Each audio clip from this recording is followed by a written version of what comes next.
La malédiction de la Llorona, film de Michael Chavez, est scénarisé par Mickey Dougherty, avec Linda Cardellini, Raymond Cruz, Patricia Velasquez et Marisol Ramirez.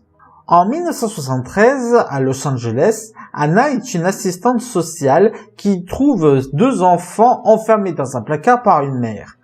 Apparemment, celle-ci est protégée d'une certaine malédiction. Et oui, j'appellerai ce film La malédiction de la Llorona, parce que c'est le véritable nom du fantôme, parce que la malédiction de la Dame Blanche, c'est ridicule. Oui, je m'attarde sur la traduction française de ce film. Faut bien que je trouve des défauts, parce qu'il est excellent. Et il faut que je dise au producteur, bien joué. Vraiment bien joué. Vous comprendrez pourquoi si vous le voyez. Ce film est donc un film d'horreur qui va utiliser comme thématique non seulement les enfants, mais aussi l'amour maternel, ce qui permet de faire un petit combo intéressant.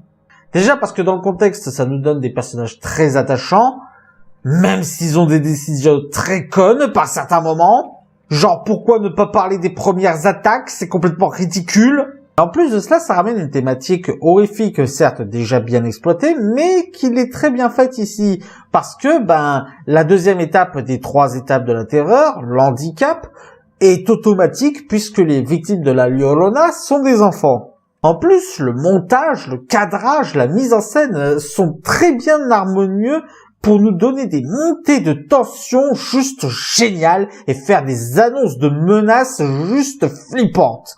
Je crois que la meilleure scène du film, c'est une scène avec un parapluie. Ceux qui ont vu le film sauront de quoi je parle.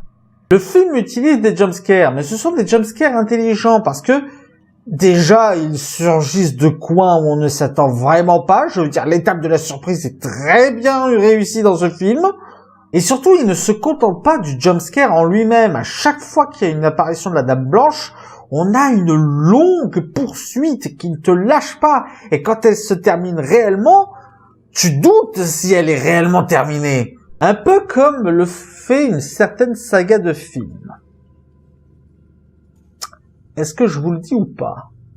Bon.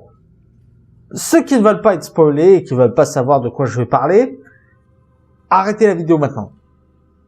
Et je vous dis merci, j'espère que vous aura plu. N'hésitez pas à mettre un pouce vert. Je vous laisse 5 secondes.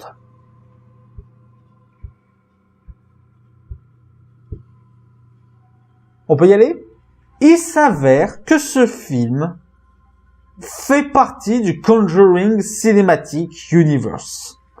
Déjà, il y a un clin d'œil au premier Conjuring avec cette caméra qui filme en plan séquence la présentation de la famille que l'on va suivre.